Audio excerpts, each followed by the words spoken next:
हिमाचल प्रदेश पूरी तरह से चुनावी रंग में रंग चुका है। दोनों दलों सहित बतौर आजाद मैदान में उतरे कई प्रत्याशियों समेत सभी कश्मकश में लगे हैं। ठीक आज से चुनाव में कुल मिलाकर 11 ही दिन शेष बचे हैं। जाहिर सी बात है, राजनीतिक दल एड़ी चोटी का जोर जीत के लिए लगा रहे हैं, क्योंकि ये चुनाव आम नहीं है। इस बार राजनीतिक दलों ने अपने अपने प्रत्याशी चुनने में काफी देरी भी की है और स्टडी भी की है।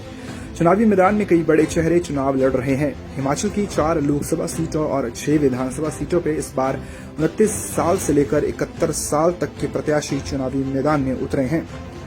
लेकिन इसी के साथ ही आप लोगों को बताना चाहेंगे कि हिमाचल के इस चुनावी संग्राम में कई ऐसे चेहरे भी हैं जो पहली दफा चुनावी मैदान में उतरते हुए नजर आ रहे हैं। राजनीतिक दलों ने इस बार ज्यादा नए चेहरों पर दाव खेला है। कुछ नाम ऐसे भी हैं जो राजनीति में तो काफी पहले से थे, लेकिन इलेक्टोरल पॉलिटिक्स में पहली बार अपनी किस्मत आजमाने का मौका उन्हें मिला है। इनमें सबसे पहला नाम आता है कांग्रेस के कांगड़ा संसदीय क्षेत्र से प्रत्याशी आनंद शर्मा का। यूं तो आनंद शर्मा बड़े नेता हैं, राष्ट्रीय स्तर पर उनकी एक अलग पहचान है। कई बार राज्यसभा के सांसद रह चुके हैं, मगर 71 साल की उम्र में आनंद शर्मा भी पहली दफा लोकसभा का चुनाव लड़ने जा रहे हैं। विधानसभा का चुनाव वो एक बार जरूर लड़ चुके हैं, मगर उसमें भी कई दशक बीत गए। साल 1982 में उन्होंने शिमला से विधानसभा चुनाव लड़ा था, मगर जीत हासिल नहीं कर पाए थे।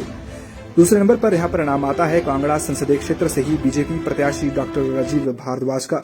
यूं तो डॉक्टर राजीव भारद्वाज बीजेपी के संगठन से काफी समय से जुड़े हुए थे। छात्र राजनीति से सफर की शुरुआत कर 58 वर्षीय डॉक्टर राजीव भारद्वाज कई अहम पदों पर काम कर चुके हैं, लेकिन चुनावी मैदान में वो 58 वर्ष की उम्र में अपनी किस्मत आजमाने जा रहे हैं। हाँ, ये बात जरूर है कि उनके पास संगठन का अच्छा खासा अनुभव है, जो हो सकता है इस बार चुनाव में उनके काफी काम भी आ सकता है। इसी के साथ ही अगर बात करें तो चुनावी माहौल में आनंद शर्मा चुनावी प्रचार प्रसार को लेकर एक्शन मोड में दिखाई दे रहे हैं।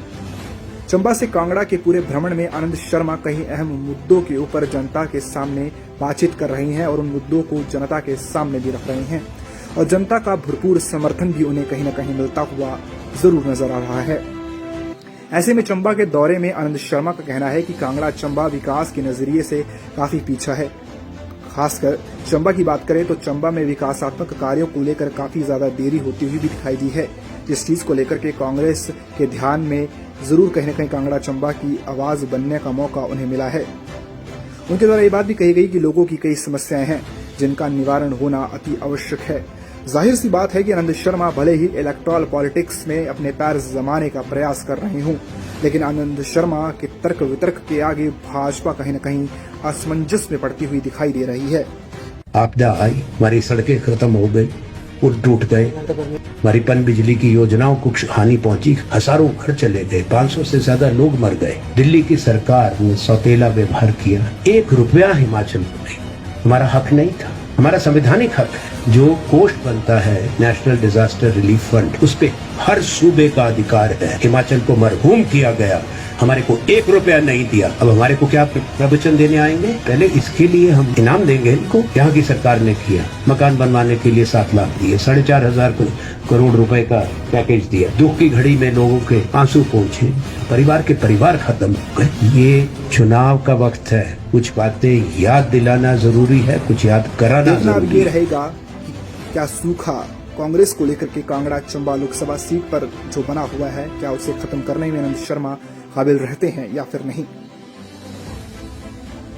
अमन सिंह, सन प्राइम टीवी।